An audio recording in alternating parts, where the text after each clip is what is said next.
ఈరోజు సద్దె బూరెలు ఎలా ప్రిపేర్ చేసుకోవాలో తెలుసుకుందాం. ఈ వీడియోని లాస్ట్ వరకు మిస్ కాకుండా చూడండి. దీనికోసం ఒక 500 గ్రాముల వరకు సద్దెలని ఒక 4-5 అవర్స్ వరకు నానపెట్టుకోవాలి. ఇవి కొంచెం నానపెట్టుకున్నా సరే వెంటనే సాఫ్ట్ అవ్వవు. ఇలా నానపెట్టుకున్న తర్వాతకి ఒక 2 టైమ్స్ వాష్ చేసేసుకొని వాటర్ అన్నీ వంపేసి మిక్సీ జార్లోకి తీసుకొని పౌడర్ లాగా చేసుకోవాలి.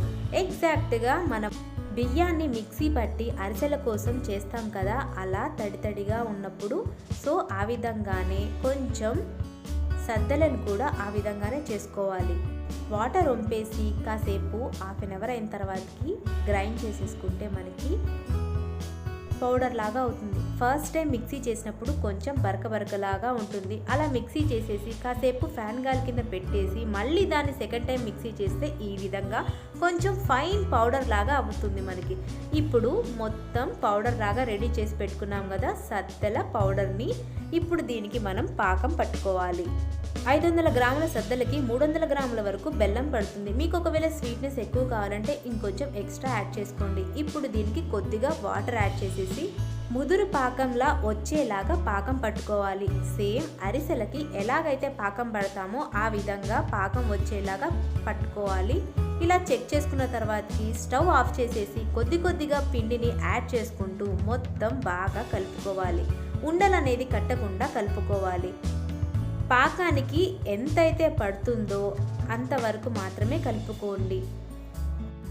ఇలా కొద్దిగా యాడ్ చేసుకుంటూ మనం దీనికి కొంచెం ఇలాచీ పౌడర్ కూడా యాడ్ చేసుకోవాలి.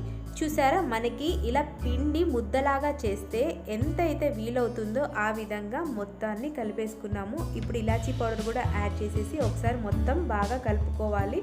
ఇప్పుడు ఒక కవర్ లాంటిది కానీ లేకపోతే బటర్ పేపర్ అయినా తీసుకొని సద్దపిండిని ఇలా చిన్న బాల్స్ లాగా ఫస్ట్ రెడీ చేసేసి పెట్టుకున్న తర్వాతకి చిన్నగా ప్రెస్ చేసేస్తే మనకి బూరల సైజులో ఎంతైతే బూరలు ఉంటాయో అంత సైజులో మనం ప్రెస్ చేసేసుకొని డీప్ ఫ్రైకి ఆయిల్ పెట్టేసుకొని మనం వీటిని ఫ్రై చేసుకోవడమే.